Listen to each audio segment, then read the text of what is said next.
Ce matin, le Seigneur a parlé à ses serviteurs. Le Seigneur a parlé à ses servantes. Amen. Il dit, la moisson est grande, mais les ouvriers sont peu. Tu es serviteur de Dieu, tu es servant de Dieu. Dieu t'a appelé à le servir, mais tu traînes les pas. Alléluia. Sache que la trompette va bientôt sonner. Et chacun de nous doit aller rendre compte au Père. Amen. Et quel sera le bilan que tu vas apporter devant le trône de Dieu? Gloire à Jésus. Le thème aujourd'hui, c'est le Saint-Esprit. Nous prenons la Bible dans le livre de Genèse chapitre 1, à partir du verset 2. La terre était informe et vide. Il y avait des ténèbres à la surface de l'abîme. Et l'Esprit de Dieu se mouvait au-dessus des eaux. La Bible nous dit qu'au commencement, avant de créer le ciel et la terre, il y avait les eaux qui couvraient l'atmosphère. Alléluia. L'univers. Et la Bible nous dit que l'Esprit de Dieu se mouvait au-dessus des eaux. Que l'Esprit de Dieu se mouvait au-dessus des eaux. Bien-aimé, le Saint-Esprit était même dans les ténèbres, parce qu'en ce moment-là, il n'y avait pas de lumière. Et vous lisez le verset 3 de Genèse chapitre 1. Dieu dit que la lumière soit et la lumière fut. Vous voyez, avant la lumière, il y avait le Saint-Esprit. Le Saint-Esprit se mouvait au-dessus des eaux. Le Saint-Esprit planait sur les eaux. Alléluia. Et quand nous parlons du Saint-Esprit, nous voyons que dans l'Ancien Testament, on parlait du Saint-Esprit, mais on ne disait pas le Saint-Esprit.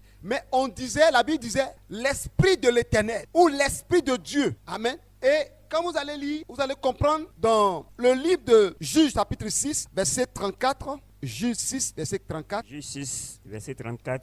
L'Esprit de l'Éternel s'empara de Gédéon qui s'est mis à sonner du corps. Alors les hommes de la famille d'Abiézer se rassemblèrent pour le suivre. Alléluia. Dans ma version ici, on dit, Gédéon fut revêtu de l'Esprit de l'Éternel. Il sonna de la trompette et Abiézer fut convoqué pour marcher à sa suite. Amen. Il a été revêtu de l'Esprit de l'Éternel. Dans l'Ancien Testament, on parle de l'Esprit de l'Éternel, de l'Esprit de Dieu. Mais on ne parle pas Saint-Esprit. Alléluia. Mais on parle de l'Esprit de l'Éternel. Donc, le Saint-Esprit était au temps des prophètes, des juges, était présent. Mais le Saint-Esprit n'était pas tout le temps en eux. Le Saint-Esprit venait sur eux et il repartait. Amen. Et quand le Saint-Esprit venait sur eux, il prophétisait. Ceux qui avaient l'onction du Saint-Esprit travaillaient selon le Saint-Esprit. Amen. Genèse 1, 2. L'Esprit de Dieu se mouvait au-dessus des eaux. Et l'Esprit de l'Éternel saisit Gédéon. Vous lisez encore dans Exode 31, verset 3. Exode 31, verset 3 et Exode 35, verset 31. À partir du verset 3, je lis le verset 2 d'abord, 1 à 2. L'Éternel parla à Moïse et dit, sache que j'ai choisi Bessaleel, fille d'Uri, fille de Hur, de la tribu de Juda. Je l'ai rempli de l'Esprit de Dieu, de sagesse, d'intelligence et de savoir pour toutes sortes d'ouvrages. Quand le Saint-Esprit vient sur une personne, la personne a la capacité de faire des choses que d'autres personnes ne peuvent pas faire. Parce que quand Dieu a donné le Saint-Esprit à Bessaleel, la Bible déclare qu'il lui a donné l'intelligence et la sagesse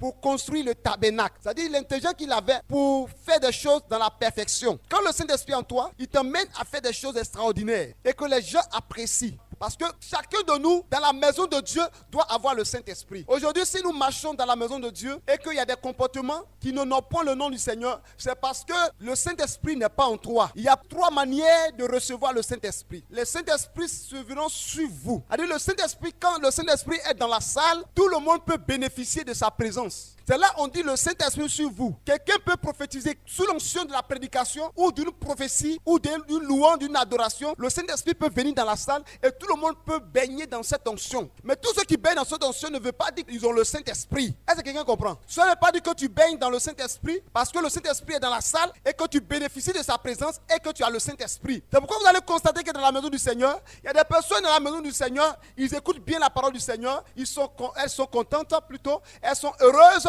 Et ces personnes à la sortie là, lorsque le Saint-Esprit sont plus dans le même mouvement, leur caractère on dirait des païens. Parce que le Saint-Esprit était sur eux, mais n'est plus en eux. Alléluia. Le Saint-Esprit vient sur toi et le Saint-Esprit est en toi. Le Saint-Esprit vient dans l'église, il faut que le Saint-Esprit soit en toi. Et quand le Saint-Esprit est en toi, tu marches selon l'Esprit de Dieu. C'est pourquoi Paul a dit, marchez selon l'Esprit et n'accomplissez pas les désirs de la chair. Quand un homme, une femme a le Saint-Esprit, il n'accomplit jamais le désir de la chair. Parce que quand le Saint-Esprit est en toi, tout ce qui est de la chair, toi tu ne peux pas supporter ça. Quand tu as l'Esprit de Dieu, il est difficile pour toi d'aller commettre d'impudicité. Quand tu as l'Esprit de Dieu, il est difficile pour toi d'aller boire, d'aller dans un maquis, d'aller fumer, d'aller faire des choses qui n'ont point le nom du Seigneur, de détruire une église. Si tu détruis l'église et ta mission c'est de détruire l'église, c'est que tu n'as pas le Saint-Esprit. Tu peux avoir la parole en toi, mais sans le Saint-Esprit. C'est ce que les pharisiens ont.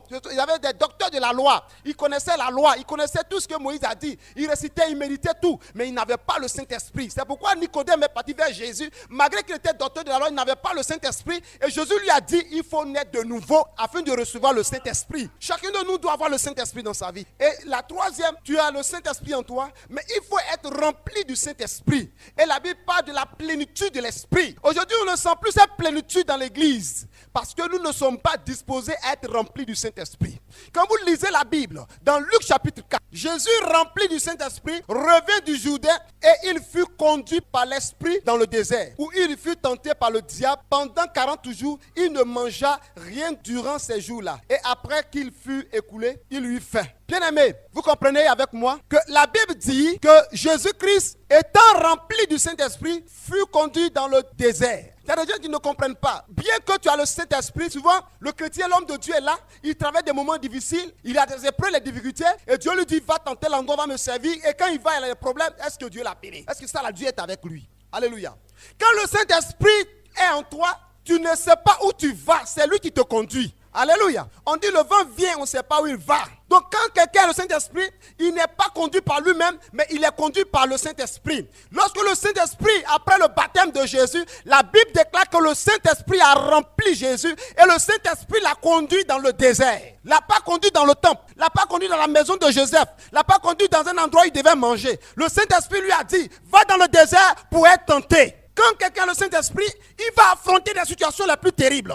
C'est là que tu seras persécuté. C'est là que tu seras rejeté. Quand tu es dans la maison de Dieu, que tu n'es pas persécuté, tu n'es pas rejeté, tu n'es pas haï, c'est que tu n'as pas le Saint-Esprit. Parce que tu as le même esprit que les gens du monde. Et lorsque tu as l'esprit de Dieu, ton esprit s'oppose à ceux qui sont dehors. Soyez remplis du Saint-Esprit. Et quand Jésus est dans le désert, le même Saint-Esprit l'a soutenu dans le désert pendant 40 jours, 40 nuits, sans manger, sans boire. Avec le Saint-Esprit, nous pouvons supporter les épreuves. Avec le Saint-Esprit, nous pouvons jeûner pendant des jours. Avec le Saint-Esprit, nous pouvons supporter les attaques. Avec le Saint-Esprit, nous pouvons résister à Satan. Alléluia. Aujourd'hui, l'Église ne peut pas résister à Satan, ne peut pas résister au péché, ne peut pas résister aux attaques du diable parce qu'il n'y a plus de Saint-Esprit dans le cœur.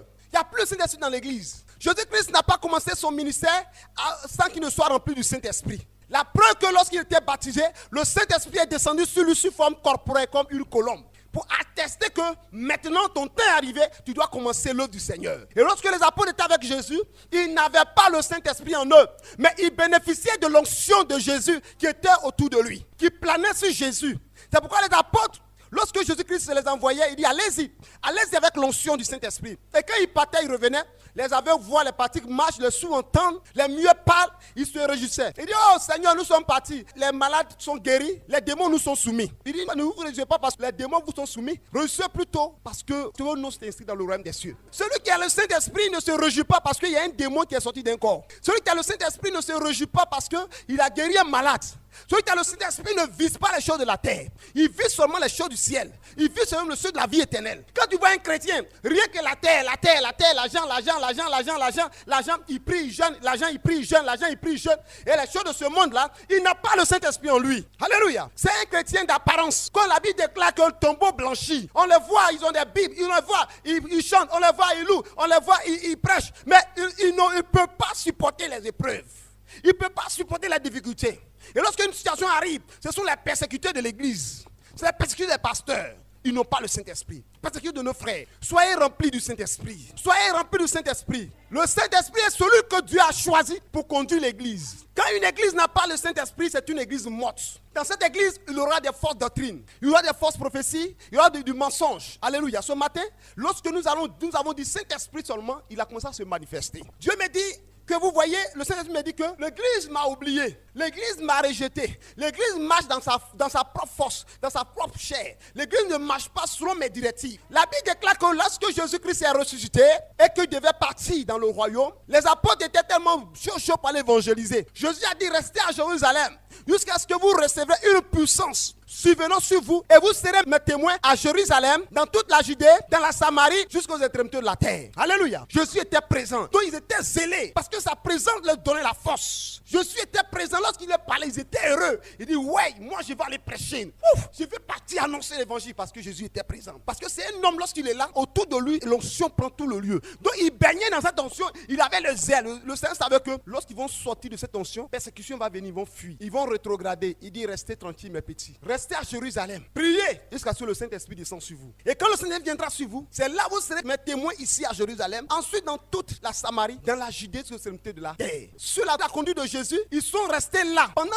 10 jours à prier, à jeûner, à demander le Saint-Esprit. Et le Saint-Esprit est venu d'un vent impétueux. Et quand il est rempli en eux, ils ont commencé à parler en langue, ils ont commencé à prophétiser. Pierre qui avait peur et qui a régné Jésus-Christ. Lorsqu'on lui a dit Pierre qui est avec Jésus-Christ, il dit je ne le connais pas. 3 fois, le même Pierre s'est mis devant des assemblées, les persécuteurs de Jésus, ceux qui ont crucifié. Il dit ce Jésus que vous avez crucifié, c'est de lui que je parle. Quand tu as le Saint-Esprit, tu n'as plus peur de quoi que ce soit. Alléluia. Le Saint-Esprit te met en confiance, te met en autorité. Alléluia. Et lorsqu'il a parlé, sa parole était remplie d'autorité. Sa parole était remplie de puissance au point que 3000 personnes ont donné leur vie à Jésus au même jour. Quand tu as le Saint-Esprit, ça convainc. Ton ministère est convaincant. Toi, tu as le Saint-Esprit, les gens croient ce que tu fais. Le Saint-Esprit, c'est-à-dire qu'il convainc de péché, de jugement et de justice. Nous devons avoir le Saint-Esprit. Le Saint-Esprit en toi, quelles que soient les choses dans la vie, tu n'as pas peur de quoi que ce soit. Le Saint-Esprit te donne l'assurance, te donne la force. Quand vous lisez la Bible, dans Acte 13, le Saint-Esprit en lui seul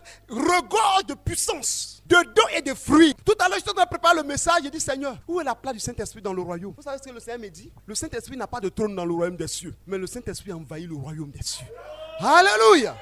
J'ai dit, ça c'est une révélation que tu me donnes. Quand tu vas partir au ciel, partout où tu rentreras dans le royaume, partout où tu mettras ton pied, tu seras envahi du Saint-Esprit. Le Saint-Esprit est partout. C'est pourquoi aujourd'hui, lorsque nous prions en Côte d'Ivoire, des personnes sont priées en train de prier en Allemagne. Nous sommes en train de prier au Bénin. Nous sommes en train de prier au Togo, au Mali, au Burkina Faso. Nous sommes en train de prier au Canada, à Los Angeles. Dans tous ces villes, dans toutes ces contrées, au même instant, à la même heure, le Saint-Esprit agit de la même manière, de la même façon, en Côte d'Ivoire comme ailleurs. Le Saint-Esprit est partout. Alléluia. Il est partout, il est avec l'église, il assiste l'église.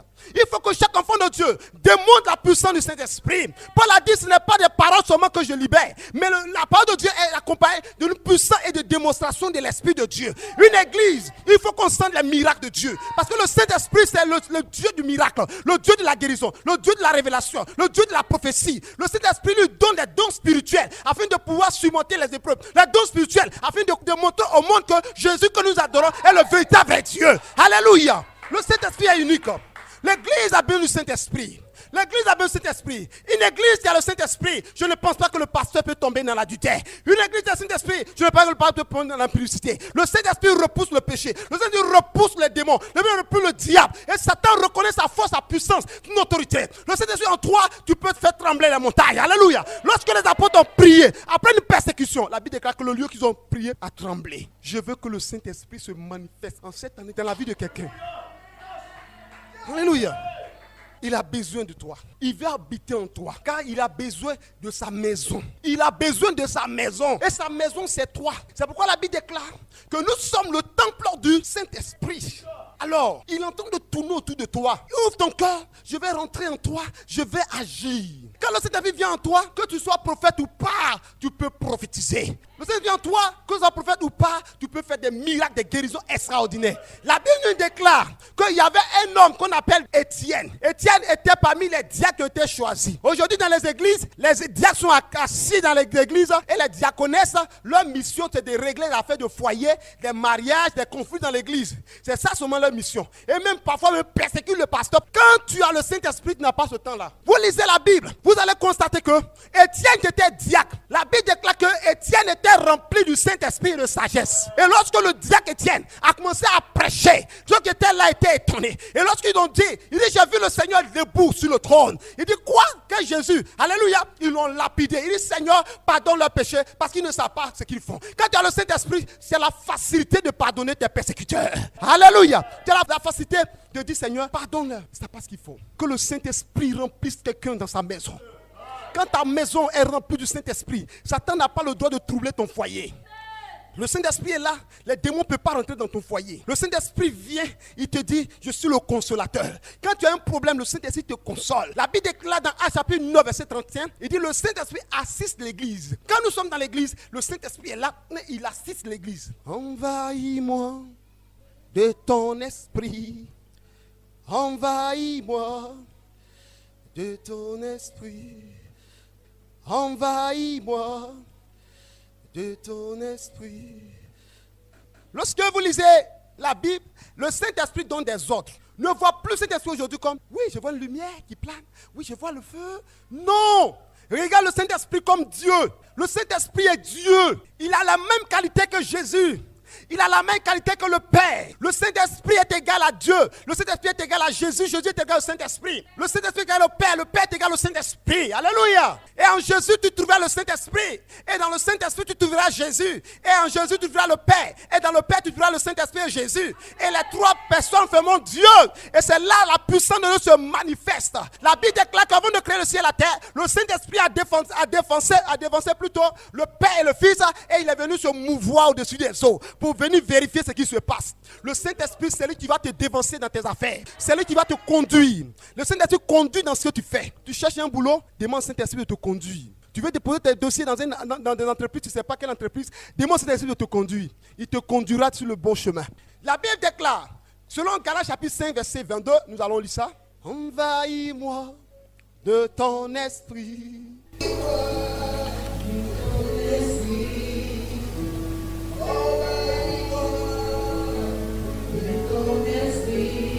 La Bible déclare dans Galates 5, verset 22, mais le fruit de l'esprit, c'est l'amour. Si tu n'as pas l'amour, c'est qu'il n'y a pas le Saint-Esprit en toi. Le fruit du Saint-Esprit, c'est la joie, la paix, la patience, la bonté, la bienveillance, la foi, la douceur, la maîtrise de soi. Quand nous avons le Saint-Esprit, nous avons la maîtrise de soi. Quand nous avons le Saint-Esprit, nous avons la joie, la paix, l'amour. C'est pourquoi aujourd'hui dans nos églises, que ce soit des hommes de Dieu et des fidèles, parfois nous voyons dans l'église, pas d'amour, pas de joie, pas de paix, pas de maîtrise de soi, pas de bienveillance. Il faut que le Saint-Esprit descende dans nos cœurs. Il faut qu'il descende dans nos vies pour nous transformer. Le Saint-Esprit, c'est celui-là même qui va te dire, attention, feu rouge, la voie que tu as prise n'est pas une bonne voie. Change de route et reviens sur cette voie. C'est lui-là qui est couché. Il dit, lève-toi et prie. Le Saint-Esprit dira, tu ne comprends pas? Donc, je vais te donner la révélation de ce passage. La Bible déclare que le Saint-Esprit instruit. Le Saint-Esprit est le professeur des chrétiens. Il peut t'enseigner la parole. Ce que Jésus a enseigné, que les apôtres ont enseigné, ce que la loi a enseigné, les prophètes ont donné, que tu n'as pas la révélation, demande au Saint-Esprit, il te donnera l'interprétation, la révélation, la traduction. Quand tu as le Saint-Esprit, les choses changent. La Bible dit que lorsque Bezalel a reçu le Saint-Esprit, Dieu lui a donné la salle intelligente d'exercer toutes sortes d'ouvrages. Tout ce que tu fais, demande au Saint-Esprit, applique mes doigts au piano, applique mes mains à la batterie, applique ma voix à la louange, à l'adoration. Quand tu demandes le Saint-Esprit, l'aide du Saint-Esprit, il viendra en toi. Saint-Esprit, je veux voir ta manifestation au cours de ce culte. Guéris les cœurs brisés, transforme des vies. Enseigne-moi à prêcher ta parole. Enseigne-moi à donner des prophéties. Donne-moi le discernement. Donne-moi la sagesse. Donne-moi la connaissance. Vous lisez la Bible déclare que le Saint-Esprit convainc de péché, de jugement et de justice. Ça veut dire que quand tu fais quelque chose que le Saint-Esprit en toi, tu reconnais au fond de toi que ce que tu fais n'est pas bon. Mais quand tu n'as pas le Saint-Esprit, tu es dedans ou tu es dedans. Tu fais ou tu fais et personne ne te fait des reproches parce que tu es vide. Mais le Saint-Esprit va te donner un signal rouge. Tu as trompé ta femme, non? Tu ne sais pas que ça, il y a un jugement sur ça. Et la Bible a pas de ça l'adultère. Tu as trompé ton mari, tu ne sais pas que ça c'est l'adultère. Il va te faire défiler les versets dans ta tête. Versets dans ta tête. En même temps, tu es là, il va te montrer. Un jour, ton pasteur est en train de prêcher sur ce message. Et en même temps, tu rends ton esprit ou quelqu'un est en train de rendre témoin sur l'enfer. Tu changes. Parce que c'est lui qui te dit non, ne fais pas ça. Voilà ça, tu changes. Mais la personne n'a pas le Saint-Esprit. Il fait, il tue, il détruit. Il s'en fout parce qu'il n'a pas le Saint-Esprit. Vous savez, il y a des personnes qui quittent l'église sur la conduite d'autres personnes. C'est malheureux. C'est parce que tu n'as pas le Saint-Esprit. Moi qui suis ici, personne ne va dire que vous quitter Jésus. Ou tu es dans une assemblée, on t'enseigne la parole de Dieu. Parce que toi qui veux quitter l'église, tu dis venez à partir. C'est que si tu suis cette personne, toi aussi tu n'as pas le Saint-Esprit. Parce que quand tu as le Saint-Esprit, tu peux discerner la vérité du mensonge.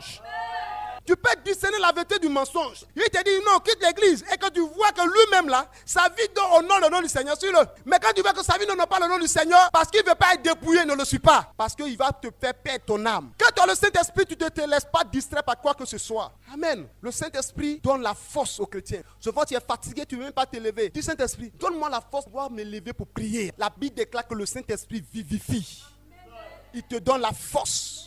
Tu deviens vivant. Tu te lèves de ton lit et tu commences à prier. Tu te lèves de ton sommeil, tu commences à déclarer. Le Saint-Esprit transforme des vies. Le Saint-Esprit restaure, donne des conseils selon Acte 13. On va lire ça, Acte 13. Il y avait dans l'église d'Antioche des prophètes et des docteurs. Barnabas, Siméon, appelé Niger, Lucius de Cyrène, Mananéel, qui avait été élevé avec Hérode le tétrarque et Saul. Pendant qu'ils servaient le Seigneur dans leur ministère et qu'ils jeûnaient, le Saint-Esprit dit, mettez-moi à part Barnabas et Saul pour l'œuvre à laquelle je les ai appelés. Alors, après avoir jeûné et prié, il leur imposait les mains et les laissait partir. Le Saint-Esprit donne des ordres dans l'église. Le Saint-Esprit parle. Il dit tout ce que vous entendez faire, jeûne et prière, c'est vrai. Mais je vous dis, ils n'ont pas dit ainsi parle l'Éternel, ainsi parle le Seigneur. Une prophétie a sonné. Je suis le Saint-Esprit. Mettez-moi part sur les Barnabas pour l'œuvre à laquelle je les ai appelés. Le Saint-Esprit est catégorique. Quand une prophétie sonne, pour discerner que c'est le Saint-Esprit, la prophétie est catégorique. La prophétie convainc les cœurs. La prophétie amène les gens à s'observer, à s'examiner. Le Saint-Esprit est direct. Le Saint-Esprit ne continue pas. Mais avec les anges, on pose des questions. Et Gédéon dit, bon, si c'est l'Éternel qui m'a apparu, je vais mettre le toison qui pleut dessus. Demain matin, je vais voir si c'est l'Éternel. Il vient, il a plu sur le toison et le reste de la terre, il n'y a pas plu. Il dit, ok, si c'est vraiment l'Éternel qui m'a appelé, qui me parle, qui ne pleuve pas sur le toison, mais qui pleuve autour, il revient, c'est ça. Si tu veux discerner le message d'un ange et du Saint-Esprit, avec les anges, on dialogue. Alléluia. On dialogue avec les anges, on leur pose des questions. Mais tu as dit ça, mais comment on fait comme ça? Tu as dit ça, on fait comme ça. Mais le Saint-Esprit, lui, on ne fait pas dialogue avec lui. Quand il te dit, je te tue si tu ne changes pas, si tu ne changes pas, il te tue. Lui, il n'est pas dans le dialogue. Quand le Saint-Esprit dit, va, c'est avec autorité. Quand vous lisez la Bible, Ananias et Saphira, lorsque Ananias et Saphira ont menti et ils n'ont pas envoyé l'offrande qu'ils devaient envoyer, la Bible déclare, c'est au Saint-Esprit que vous mentez. À Dieu, le Saint-Esprit. Au même instant, ils sont tombés, ils sont morts. On ne ment pas au Saint-Esprit. Nos églises sont mortes. Parce qu'il y a des fausses prophéties, croyant que ça vient de Dieu. Il est celui qui blasphème contre le Père sera pardonné. Celui qui blasphème contre le Fils sera pardonné. Mais celui qui blasphème contre le Saint-Esprit, il est coupable d'un péché éternel. Pourquoi vous ne voulez pas changer dans la maison du Seigneur? Pourquoi vous ne voulez pas demander le Saint-Esprit dans vos vies? Les apôtres, quand ils sont persécutés, la Bible déclare qu'ils se mettent à prier. Et le lieu, ils sont tremblent. Et ils sont tous remplis du Saint-Esprit. Quand tu as le Saint-Esprit, Satan te connaît. Un chrétien qui n'est pas persécuté, c'est que c'est l'ami du diable. Un chrétien qui est dans la maison de Dieu et qui n'est pas rempli du Saint-Esprit est l'ami des démons. Parce que les démons connaissent Jésus, les démons connaissent Paul. Lorsque les filles de Sévas sont parties chasser un démon, Paul qui était rempli du Saint-Esprit voulait imiter Paul. Les démons les ont bien frappés. D'abord on a dit, je connais Jésus et je sais qui est Paul. Mais vous, qui êtes-vous? Parce qu'il n'avait pas le Saint-Esprit. Le démon sait qui est Paul. Parce que la Bible déclare que Paul était rempli du Saint-Esprit. Au point que les gens venaient avec leur torchon, leur pochette, qui touchaient le Paul simplement par son vêtement. Ils vont à l'hôpital au CHU. Il suffit de déposer sur le malade. En coma, il est ressuscité.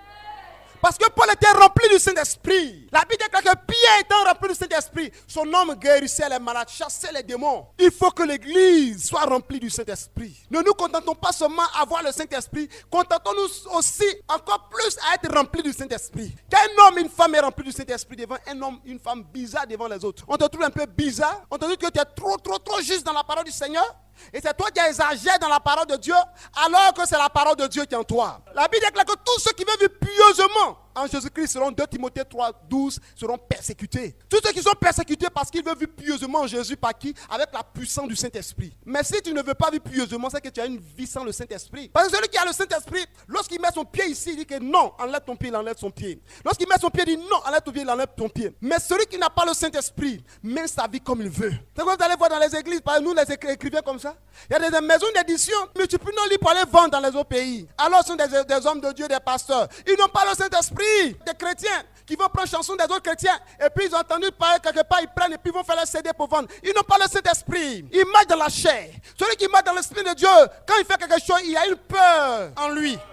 La peur l'amène à ne pas agir ainsi. Il est en face d'une femme. Il sait que c'est le temps de commettre l'impudicité. Son cœur va commencer à battre très très fort, beaucoup dans sa poitrine. Et il a peur, il recule. Mais quand tu vois la femme, au lieu que ton cœur batte et que tu t'approches, c'est que tu es vide.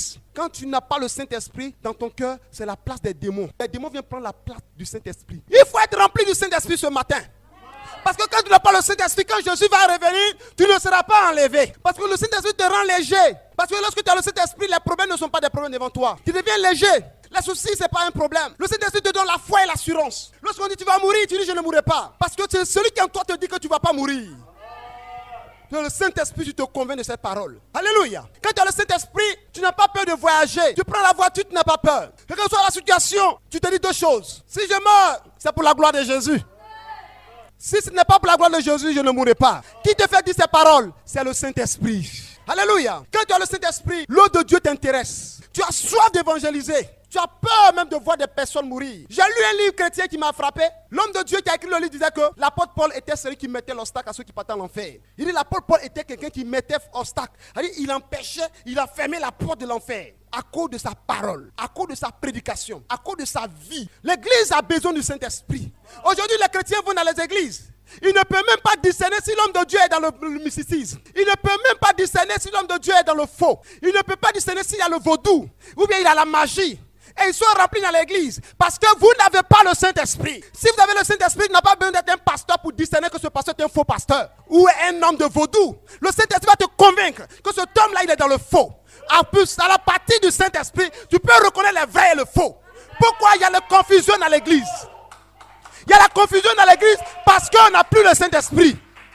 On n'a plus le Saint-Esprit. C'est plus la confusion. On ne sait pas si c'est vrai ou c'est faux. On est troublé parfois. On doute parfois. Quand tu as le Saint-Esprit, tu ne doutes jamais. Alléluia. Ton feu intérieur te convainc. Même si on dit que tu es convaincu que ce que Dieu t'a dit, c'est ça. Aujourd'hui, on n'a pas le Saint-Esprit. Les fidèles viennent, ils mentent devant nous et puis ils s'en vont. Ils mentent, ils s'en vont. Quand tu fais, ta vie n'est pas trop ça. Tu es un peu iment. Mais quand tu n'es pas convaincu, tu essaies de prendre ça comme ça. Je ne veux plus que ma vie soit ainsi. Tu viens, tu mens devant moi. Je dis, l'Esprit de Dieu me dit que tu mens. Non, je ne mens pas. Je dis, je te laisse entre le Saint-Esprit. Soyons remplis du Saint-Esprit. Soyons remplis du Saint-Esprit. Quand vous lisez la Bible déclare que Moïse était rempli du Saint-Esprit. Et quand Moïse a imposé la main à Josué, la Bible déclare que puisqu'il a imposé la main à Josué, Dieu lui a donné l'onction de sagesse. Josué était sage. Parce qu'une onction a été transmise. Le Saint-Esprit a été transmis à Josué. Nous sommes dans l'église. On ne peut pas bénéficier de l'onction du Saint-Esprit. Pourquoi? Parce que nos cœurs ne sont pas disposés. Quand vous lisez dans Nombre 11, verset 17, la Bible déclare que Dieu a prélevé de l'onction de Moïse et il a mis sur les 70. Et ils ont commencé à prophétiser. Ce matin, je lisais et Dieu me donne une révélation. Pourquoi Dieu a fait? Parce que Moïse se plaignait trop. Moïse se plaignait trop. Je suis fatigué.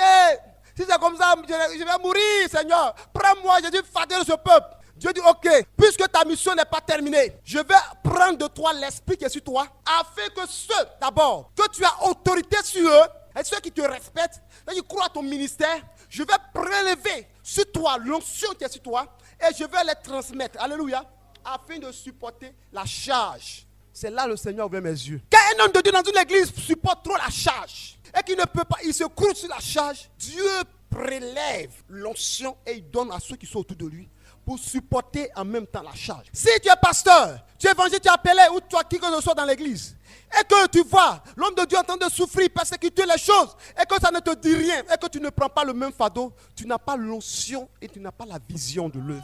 Alléluia. Et je vais vous le démontrer par la Bible. Je vous exhorte à suivre la suite de ce message la semaine prochaine. C'était votre serviteur prophète d'Olivera Isidore. Que Dieu vous bénisse.